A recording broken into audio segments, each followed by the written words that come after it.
ప్రభునామానికి స్తోత్రములు. అందరికీ కూడా మన రక్షకుడును ప్రభువును అయిన యేసుక్రీస్తు పరిశుద్ధ నామంలో మార్నింగ్ మెడిటేషన్కి ఆహ్వానం పలుకుచున్నాను. అందరూ కూడా బ్రేక్ఫాస్ట్ చేశారని అనుకుంటున్నాను. ఈరోజు మీకోసం ప్రత్యేకమైనటువంటి బ్రేక్ఫాస్ట్ని, స్పిరిచువల్ బ్రేక్ఫాస్ట్ని తీసుకొని వచ్చాము. ఇప్పుడు మనందరం కూడా హెల్త్ కాన్షియస్నెస్ ఎక్కువైపోయి మనం ఏం తినాలి, ఏం త్రాగాలి అనే దాని మీద చాలా ఎక్కువ శ్రద్ధను చూపిస్తున్నారు. అయితే మన శరీరమునకు కావలసిన ఆహారమును ఏ విధంగా అయితే సమకూర్చుకొని దానిని మన బాడీకి ఫీడ్ చేస్తున్నామో, మన ఆత్మలకు కూడా ఆరోగ్యకరమైనటువంటి ఆహారం అవసరం.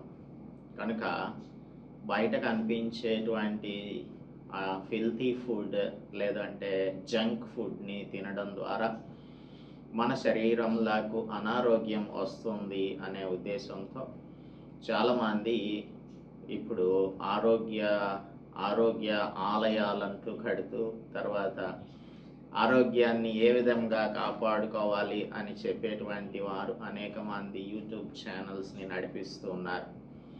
అవన్నీ కూడా చూడటం, వాటిలో చెప్పినటువంటి వాటిని మనం తయారు చేసుకొని తిని మన శరీరాన్ని ఆరోగ్యకరంగా ఉంచుకోవాలని అనుకుంటున్నాం. అలాగనే దేవుని యొక్క వాక్యం జంక్ ఫుడ్ లాగా మనకు యూట్యూబ్లో చాలా ఉంటుంది. కాబట్టి ఆ జంక్ వాక్యం అంతటిని కూడా విని మన ఆత్మీయ ఆరోగ్యాన్ని పాడు చేసుకోవడం కంటే మనం ఈ రిఫార్మ్డ్ చర్చ్ ఇంటర్నేషనల్ అనేటువంటి ఆరోగ్యకరమైన దైవ వాక్యమును అందించే ఛానల్గా దీనిని ఎస్టాబ్లిష్ చేశాము. కనుక we don't preach any junk word of God, but we are preaching only the healthy word of God. కనుక అది మన ఆత్మలకు ఆహారంగా ఉండి మన దైనందిన జీవితాలలో ఎంతగానో ఉపయోగపడేదిగా ఉంది. కాబట్టి ఏ వాక్యంను వినాలి, జంక్ వాక్యం వినాలా, హెల్తీ వాక్యాన్ని వినాలా అనేది మీ విజ్ఞతకే విడిచిపెట్టేస్తున్నాను. ఈ ఉదయకాలం అందు మీకోసం సిద్ధపరిచిన ఆత్మీయ ఆహారమును మీరు భుజించడానికి సిద్ధంగా ఉన్నారని నమ్ముచు దేవుని యొక్క సహాయం కోసం ప్రార్థించుకున్న తర్వాత మనం ఈ వాక్య ధ్యానంలోనికి వెళ్దాం.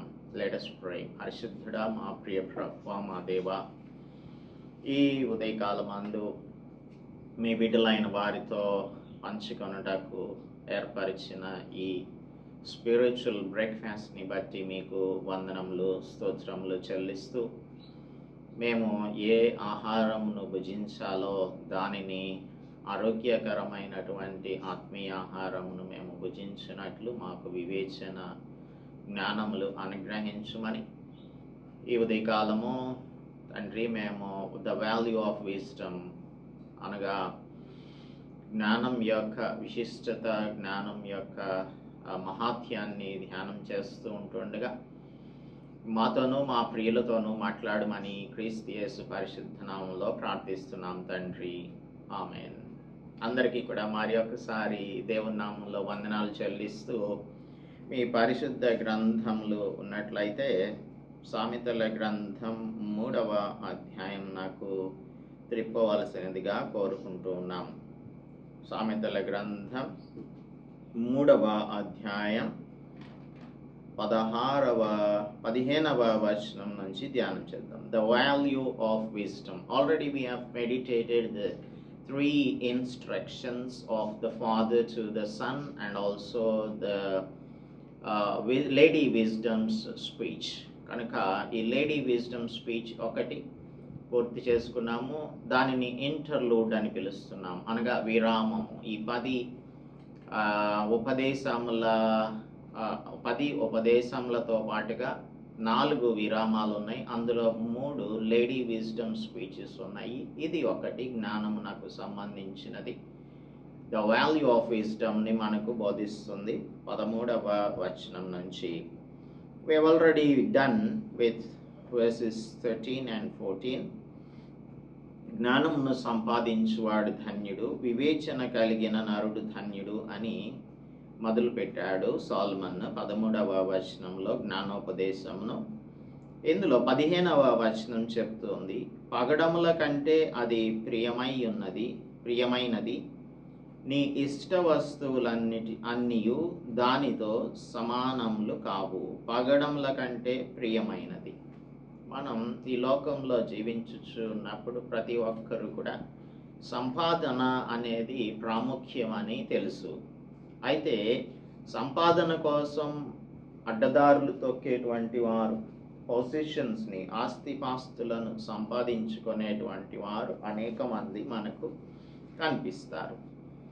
అయితే దేవుని బిడ్డలైనటువంటి వారు దేవుని యొక్క జ్ఞానంతో నడుచుకునేవారు కనుక ఇహలోక సంబంధమైన ఆస్తిపాస్తుల కంటే ఆత్మ సంబంధమైన పొసెషన్స్, ఆస్తిని సంపాదించుకోవడం ప్రాముఖ్యమన్న సంగతిని గ్రహిస్తారు. అటువంటి వారికి ఇహలోక సంబంధమైనవన్నీ కూడా అపోస్తలుడు పౌలు ఏమంటున్నాడంటే, ఇవన్నీ కూడా సమస్తమును పెంటతో సమానంగా ఎంచుకుంటున్నాను అంటాడు. మరి ఏది ఫిల్త్ అనేది, ఏది ఎక్స్క్రీషన్ అనేది, ఏది వాల్యుబుల్ థింగ్ అనేది దైవ జ్ఞానంతో మాత్రమే మనం ఆలోచన చేసినప్పుడు అర్థం చేసుకోగలుగుతాము. సో అటువంటి దైవ జ్ఞానం కలిగినటువంటి వారికి పగడములు ప్రియమైనవిగా కనిపించవు.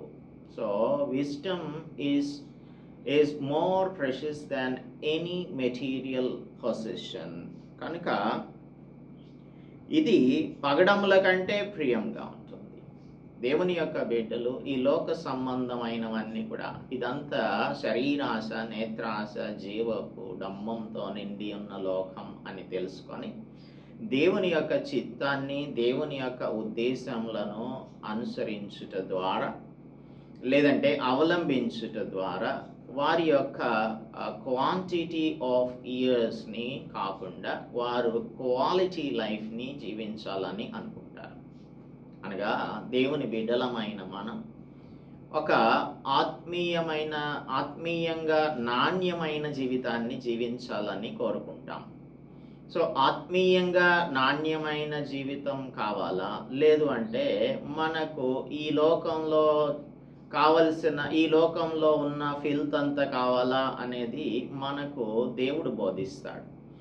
సో జ్ఞానవంతులైన వారు చెడును, అలాగనే చెడు అలవాట్లను అసహ్యించుకుంటారు. చెడు అలవాట్లు కలిగినటువంటి వారు జీవించాల్సిన కాలమును దేవుడు నిర్ణయించినప్పుడు ఆ జీవిత కాలాన్ని వారు తమ యొక్క చెడు అలవాట్ల ద్వారా తగ్గించుకుంటారు. అందుకనే సడన్ డెత్స్ మనం చూస్తుంటాం. సో మన శరీరాన్ని, మన దేహమును ఆలయంగా కాపాడుకోవాలి అనేది జ్ఞానవంతులకు తెలుసు. అందుకనే చెడు అలవాట్లు పాలు కాకుండా ఉంటారు.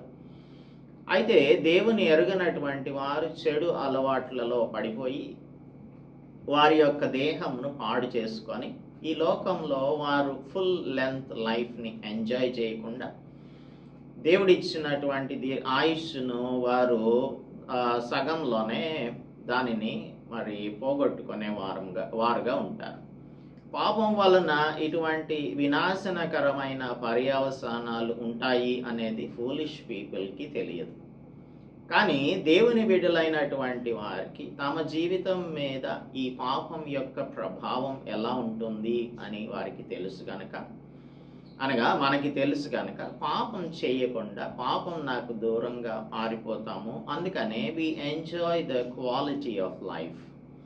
సో మనకు అపోస్తలుడు పౌలు కొలెషన్స్ చాప్టర్ 2 verse 3లో చెప్పినట్టుగా దేవుని అందున్నటువంటి బుద్ధి జ్ఞాన సర్వ సంపదలను మనము కలిగి ఉన్నటువంటి వారంగా, మనం పొందుకున్న వారంగా ఏం చేస్తాము అనంటే, ఫిలిప్పీలకు రాస్తున్నప్పుడు అపోస్తలుడు పౌలు 2వ అధ్యాయం 14-15వ వచనంలో చెప్పినట్లుగా మూర్ఖమైన వక్రజనం మధ్యన మనం ఉన్నాం కనుక మనం ఎలా ఉండాలి? We should live a blameless life and innocent life అని, నిరపరాధులుగాను, నిష్కలంకులుగాను, అనింద్యులుగాను దేవుని కుమారులుగాను పరివర్తన చెందే వారంగా మనం ఉంటాం.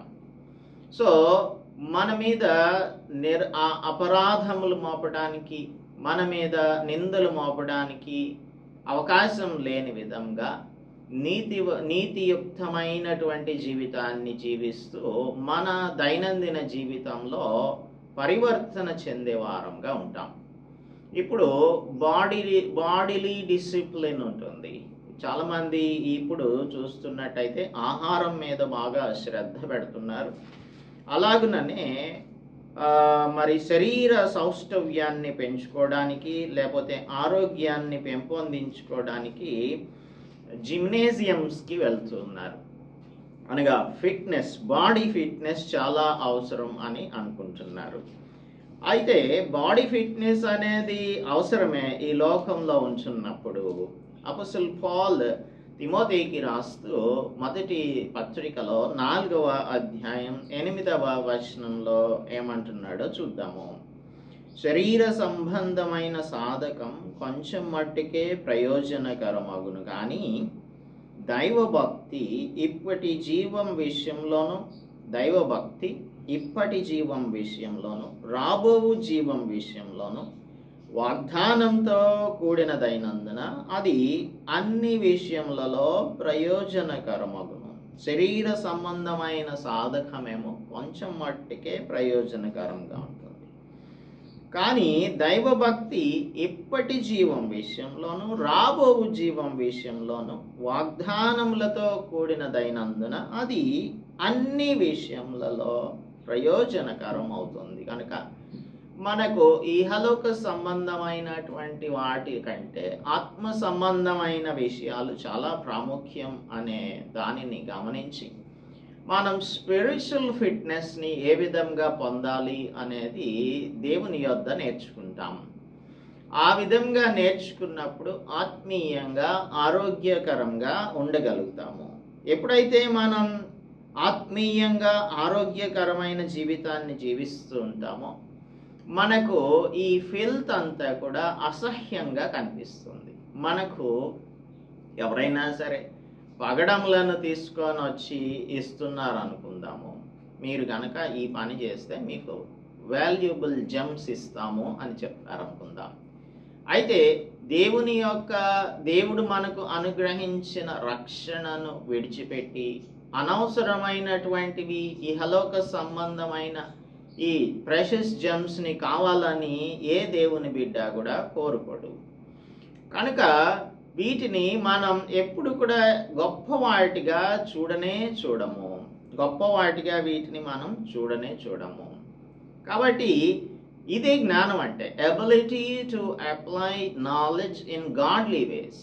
దైవ సంబంధమైన జ్ఞానమును మనం ఇహలోక సంబంధమైన వాటితో సరిపోల్చుకొని మంచి డిసిషన్స్ని తీసుకోవడం అనేదే దేవుని యొక్క జ్ఞానం. So the capacity to follow God's will is incredibly valuable. అత్యంత విలువైనటువంటిది ఇది. ఇప్పుడు మనకు ఈ భూలోకంలో అనేకమైన ప్రెషస్ జెమ్స్ ఉంటాయి. అనగా పగడములు అని ఇక్కడ రాయబడి ఉంది, కానీ ఇప్పుడు డైమండ్స్, తర్వాత ప్రెషస్ జ్యువెల్స్ ఉంటాయి. ఇందులో మనకు ఓపెన్హైమర్ బ్లూ డైమండ్ అని ఒకటి ఉంటుంది. ఓపెన్హైమర్ బ్లూ డైమండ్, దీని యొక్క విలువ ఎంతో తెలుసా? $57.5 మిలియన్, అంటే 5,75,00,000 సుమారుగా. 5 కోట్ల ఒక డైమండ్ యొక్క వాల్యూ 5,75,00,000. ఇంకొక డైమండ్ ఉంది, రాక్ఫెల్లర్ ఫ్యామిలీకి సంబంధించినటువంటి వజ్రం ఇది. దీనిని హోప్ డైమండ్ అంటారు. ఈ హోప్ డైమండ్ యొక్క విలువ ఎంతో తెలుసా? $250 మిలియన్, అనగా 25 crores, 25 కోట్ల రూపాయలు విలువ చేసేటువంటి హోప్ డైమండ్. సో ఇటువంటివేవి కూడా జ్ఞానం ఎదుట ఏమాత్రమునో విలువ కలిగినవి కావు అనేది దేవుని యొక్క బిడ్డలకు మాత్రమే అర్థమవుతుంది. మనకు కొన్ని ఇష్టమైన వస్తువులు ఉంటూ ఉంటాయి, వాటిని మనం బాగా ఇష్టపడతాం. ఎక్కడికన్నా వెళ్ళాలంటే వాటిని ధరించుకుంటాం, లేదంటే వాటిని మనం అపురూపంగా చూసుకుంటూ ఉంటాం. ఈ ఇష్టమైన వస్తువులన్నీ దానితో సమానములు కావు. జ్ఞానం ఒక ప్రక్కన పెడితే, ఒకవేళ వెయ్యి చేయాలనుకున్నప్పుడు బ్యాలెన్సెస్లో ఒక ప్రక్కన జ్ఞానంను పెట్టి ఇంకొక ప్రక్కన మన ఇష్ట వస్తువులన్నీ పెడితే దేనికి విలువ ఎక్కువ అంటే ఈ జ్ఞానము నాకే విలువ ఎక్కువ అనేది ఒక్క జ్ఞానవంతులు మాత్రమే అర్థం చేసుకోగలుగుతారు. అనగా దైవ జ్ఞానం కలిగిన వారు మాత్రమే అర్థం చేసుకోగలుగుతారు. 16వ వచనంలోనికి వెళ్లే ముందుగా అపోస్తలుడు పౌలు ఒక మాట అంటూ ఉన్నాడు. ఆ మాటని చదువుకొని 2వ కొరింథీయులకు రాసిన పత్రిక 6వ అధ్యాయంలో చదివి అప్పుడు 16వ వచనాన్ని ధ్యానం చేద్దాము. 2 Corinthians chapter 6 verses 8 to 10, 8 నుంచి 10 వరకు. ఘనతల వలనను సుకీర్తి దుష్కీర్తుల వలనను దేవుని పరిచారకులమయ్యుండి అన్ని స్థితులలో మమ్మను మేమే మెప్పించుకొనుచున్నాము అని మేము మోసగాండ్రమైనట్లుండి సత్యవంతులం. ఇహలోక సంబంధమైన వారికి మేము మోసగాళ్లలాగా కనిపిస్తాం, మేము సత్యవంతులం. తెలియబడని వారమైనట్లుండి బాగుగా తెలియబడిన వారు. ఒకవేళ మనం ఫేమస్ కాకపోవచ్చు, ఎవ్వరికీ తెలియకపోవచ్చు, కానీ మనం దేవునికి బాగా తెలిసినటువంటి వారం. చనిపోవుచున్న వారమైనట్లుండి ఇదిగో బ్రతుకుచున్నవారు. ప్రతి సందర్భంలోనూ రాళ్లతో కొట్టి లుస్త్రలో అపోస్తలుడు పౌలుని సైలస్ని ఊరి బయటకు ఈడ్చుకు వెళ్ళి పడేశారు. చనిపోయాడు అనుకున్నారు వారు. అప్పుడు వీరు బ్రతికారు, దేవుడే బ్రతికించారు. చనిపోతున్నట్టుగా కనిపిస్తుంది, ప్రతి క్షణము కూడా చచ్చిపోతున్నట్టు అనిపిస్తుంది, కానీ మేము బ్రతికే ఉంటున్నాము. శిక్షింపబడిన వారమైనట్లుండి చంపబడిన వారము. అందరూ కూడా మనలను శిక్షిస్తున్నట్లుగా ఉంటుంది. అయితే ఈ లోక సంబంధంగా మనం చనిపోయినటువంటి వారం. దుఃఖపడిన వారమైనట్లుండి ఎల్లప్పుడూ సంతోషించు వారం. మనం అనుకోవచ్చు, ఏంటి ఇలాంటి సమస్యలు, మాకు ఎంతో దుఃఖకరమైనటువంటి సమస్యలు ఎదురవుతున్నాయి ఏంటి అనుకుంటాం. కానీ ఎల్లప్పుడూ ఆత్మ సంతోషం కలిగిన వారం మనం. దరిద్రులమైనట్లుండి అనేకులకు ఐశ్వర్యం కలిగించువారు. మనల్ని అనుకోవచ్చు దరిద్రులు అని, కానీ మనకు దేవుని యొక్క మహాదైశ్వర్యాన్ని మనకు అనుగ్రహించారు దేవుడు. ఈ ఐశ్వర్యాన్ని అనేకులకు మనం కలిగించే వారంగా ఉండగలము. ఏమీ లేని వారమైనట్లుండి సమస్తమును కలిగిన వారు. అందుకనే ఏది ఘనత, ఏది ఘనహీనత అనేది మనం అర్థం చేసుకునే కృపను దేవుడు మనకు అనుగ్రహిస్తేనే అర్థమవుతుంది. ఎప్పుడు 16వ వచనం చదువుదాము. దాని కుడి చేతిలో దీర్ఘాయువును. అంటే ఒక దైవ సంబంధమైన వ్యక్తి, దేవుని అనుసరించి, దేవుని జ్ఞానం అనుసరించి జీవించే వ్యక్తి ఎప్పుడు కూడా దీర్ఘాయువును కలిగి ఉంటాడు. అంటే ఈ లోకంలో మనకు చెడు అలవాట్లు ఉండవు కాబట్టి ఎక్కువ కాలం బ్రతుకుతూ ఉంటాం. ఎక్సెప్షనల్ కేసెస్ గురించి మనం మాట్లాడడం లేదు. ఒకవేళ ఈ లోకంలో మనకు దీర్ఘాయువు లేకపోయినప్పటికీ పరలోకంలో మనకు దేవుడు ఎవర్ లాస్టింగ్ లైఫ్, నిత్య జీవాన్ని అనుగ్రహిస్తారు అని మనం అర్థం చేసుకోవాలి. దాని ఎడమ చేతిలో ధన ఘనతలు ఉన్నాయి. దాని ఎడమ చేతిలో ఏమున్నాయి? ధన ఘనతలు ఉన్నాయి. తర్వాత చూస్తే దాని మార్గములో రమ్య మార్గం. కుడి చేతిలోనేమో దీర్ఘాయువు ఉంది, ఎడమ చేతిలోనేమో ధన ఘనతలు ఉన్నాయి. ఇవి ఇప్పుడు మనం చదువుకున్నాం కదా, అపోస్తలుడు పౌలు చెప్తున్నాడు. అవన్నీ కూడా మన యొక్క జీవితంలో ఉన్నాయి అనేది ప్రతి విశ్వాసి కూడా అర్థం చేసుకోవాలి. మనకి ఏమీ లేదు అని అనుకోవడానికి లేదు. మనం ఐశ్వర్యవంతులం. ధనము ఘనత దేవుడు మనకు అనుగ్రహిస్తాడు. ఒకవేళ ఇహలోక సంబంధంగా దరిద్రులముగా ఉండవచ్చు, లాజరు వలె దరిద్రులంగా ఉండవచ్చు. తినడానికి ఆహారం లేక తన యజమానుని బల్ల క్రింద పడే రొట్టె ముక్కలను ఏరుకొని తింటూ ఉన్నాడు. ఈ లోక సంబంధంగా దరిద్రుడే. కుక్కలు వచ్చి తన పుళ్ళను నాకుతూ ఉన్నాయి. ఇంతకంటే దరిద్రమైన విషయం ఇంకేదన్నా ఉంటుందా? సరే, ఒకవేళ తినడానికి ఆహారం లేదు అంటే ఓకే అని అనుకోవచ్చు, కానీ ఆరోగ్యం కూడా లేదు, తనకు పుళ్ళు అన్నీ కూడా. అయితే ధనవంతుని యొక్క పాదముల దగ్గర పడి ఉన్నాడు. తర్వాత జరిగినది ఏమైంది? తాను చనిపోయాడు. చనిపోయిన తర్వాత అబ్రహాము రొమ్మున ఆనుకొనుటకు కొనిపోబడ్డాడు. మరి ఈ లోకంలో ధనవంతుడైన వాడు ఊదారంగు వస్త్రాలను ధరిస్తూ 3 పూటల మంచి భోజనమును భుజిస్తూ ఈ లాజరును కూడా పట్టించుకోనటువంటి వాడైన ధనవంతుడు ఎక్కడికి వెళ్ళాడు? పాతాళానికి వెళ్ళిపోయాడు. ఇది మనకు అర్థమైనట్లయితే మనం ఈ లోక సంబంధంగా ధనవంతులం కాకపోయినా కూడా ఆత్మ సంబంధంగా ధనవంతులంగా ఉంటేనే మంచిది అని మనం అనుకుంటాము. సో దీర్ఘాయువు అనేది ఒకవేళ ఇక్కడ లేకపోతే లాజరు వలె పరలోకంలో మనం ఎవర్లాస్టింగ్ లైఫ్ని ఎంజాయ్ చేస్తాము.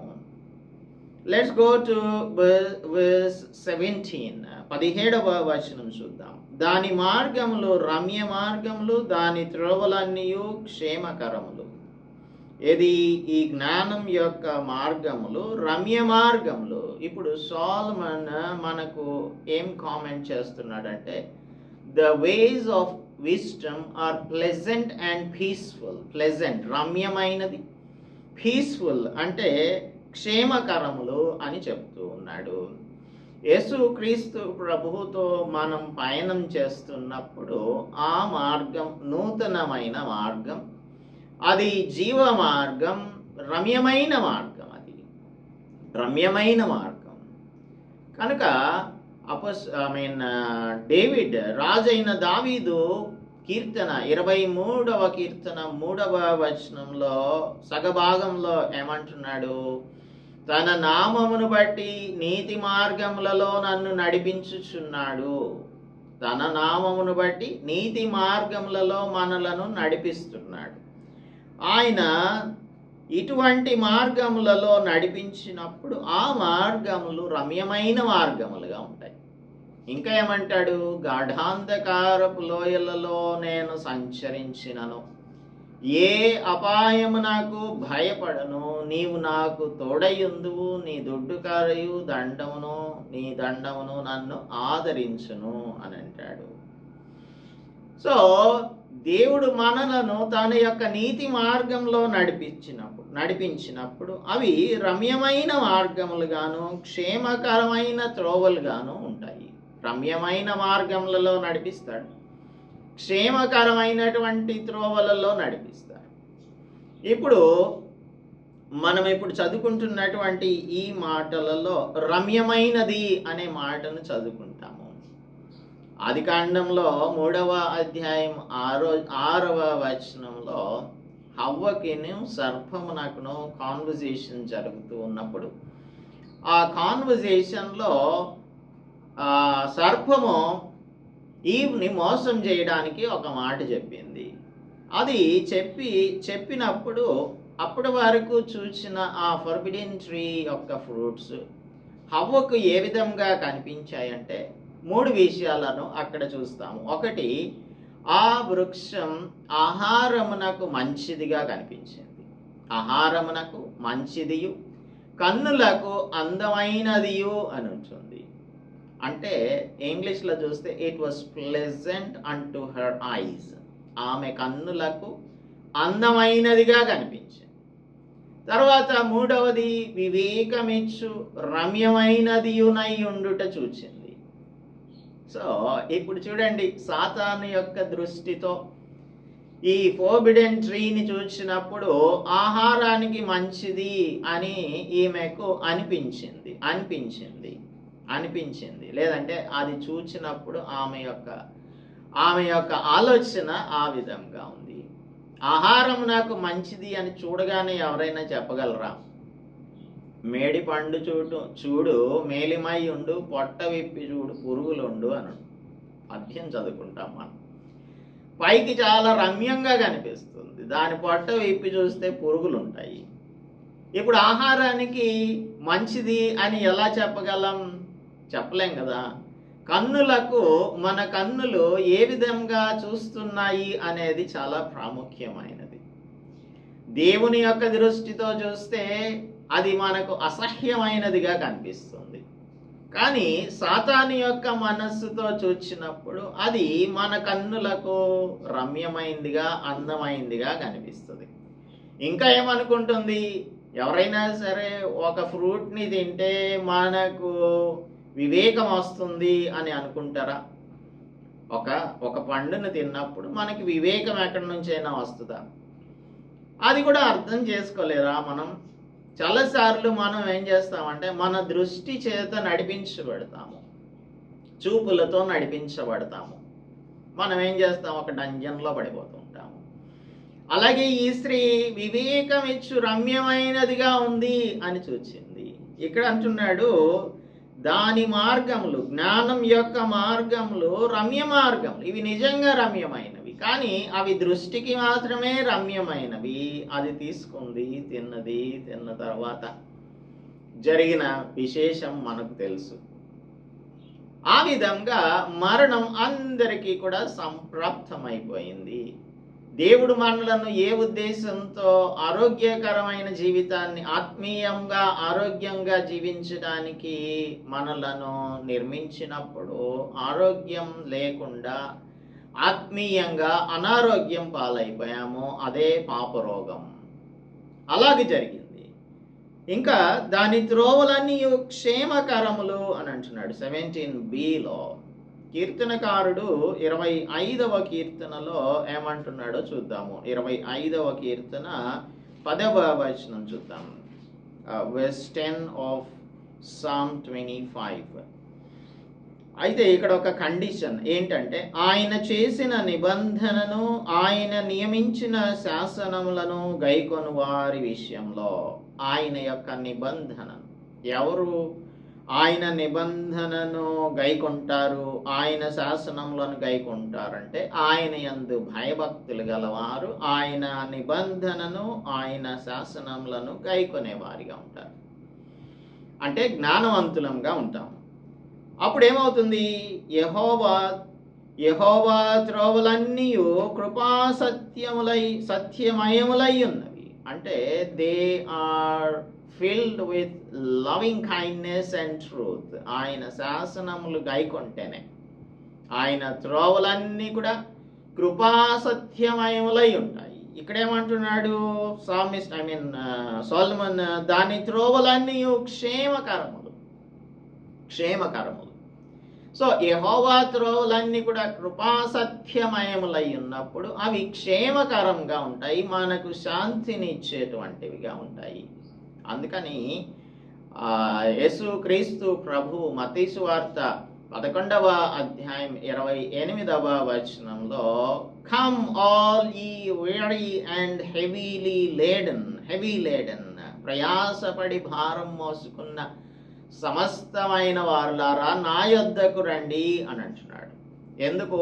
నేను మీకు విశ్రాంతిని కలుగజేస్తాను. ఈ జీవిత వ్యధలన్నింటి నుంచి, ఈ జీవిత సమస్యలన్నింటి నుంచి, ఇహలోక సంబంధమైన ఆశలన్నింటి నుంచి మీకు విడుదలను అనుగ్రహించినప్పుడు మీ ప్రాణములకు సేద తీరుతుంది అని చెప్తూ ఉన్నాడు. అప్పుడు మీ ప్రాణములకు విశ్రాంతి దొరుకును.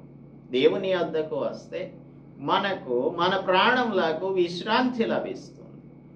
మనం అనుకోవచ్చు దేవుని యొక్క కాడి చాలా బరువుగా ఉంటుంది అని, కానీ నా కాడి సులువుగాను, ఇట్స్ వెరీ ఈజీ, నా భారం తేలికగాను ఉన్నవి అని అంటున్నాడు.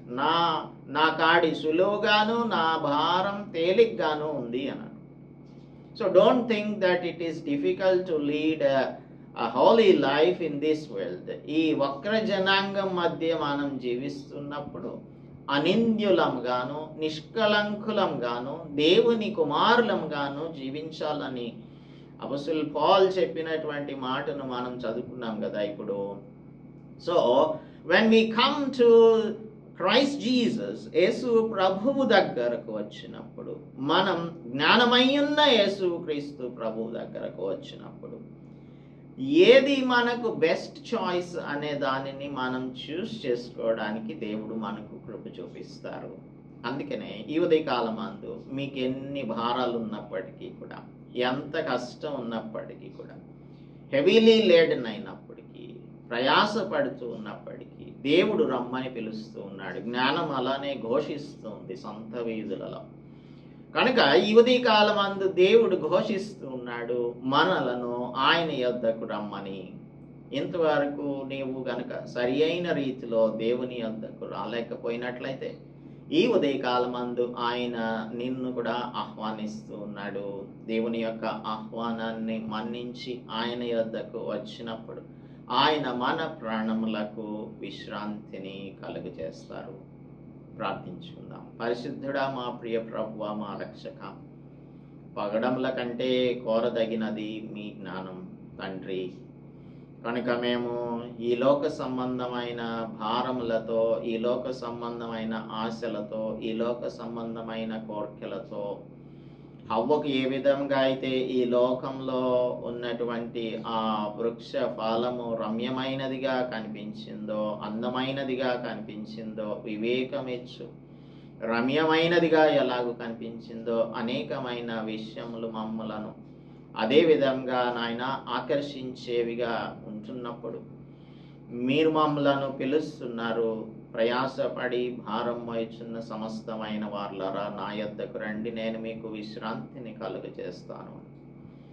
మాకు నాయన సంతృప్తినివ్వని వాటి కోసము మేము వెళ్ళేదానికంటే మా జీవితములకు, మా ప్రాణములకు సంతృప్తిని అనుగ్రహించే మీ యొద్దకు మేము వచ్చి మీరు అనుగ్రహించే నిజమైన విశ్వాసమును, ఆ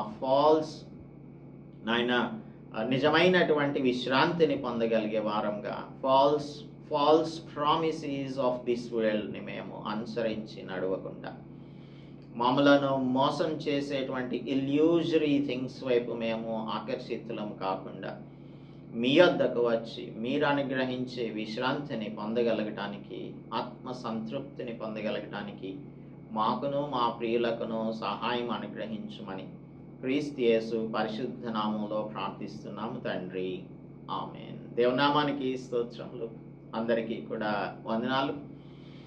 ఈ లోకంలో మనం చేసుకునే చాయిసెస్, డిసిషన్స్ అన్నీ కూడా దైవ జ్ఞానంతో చేసుకున్నప్పుడు ఇహలోక సంబంధమైన విషయాలన్నీ కూడా మనకు అపోస్తలుడు పౌలుకి కనిపిస్తున్నట్టు పెంటతో సమానంగా కనిపిస్తాయి. సో అనవసరమైన వాటికి మనం ఆకర్షితులం కాకుండా దేవుడు మనకు అనుగ్రహించే నిత్య జీవమును అనుభవించడానికి కావలసిన అనువైన వాతావరణంలో ఈ లోకంలో నిష్కలంకులంగాను, అనింద్యులంగాను, నిజమైన దేవుని బిడ్డలంగాను జీవించుటకు దేవుడు మనందరికీ కూడా కృప చూపించునుగాక. ఆమేన్.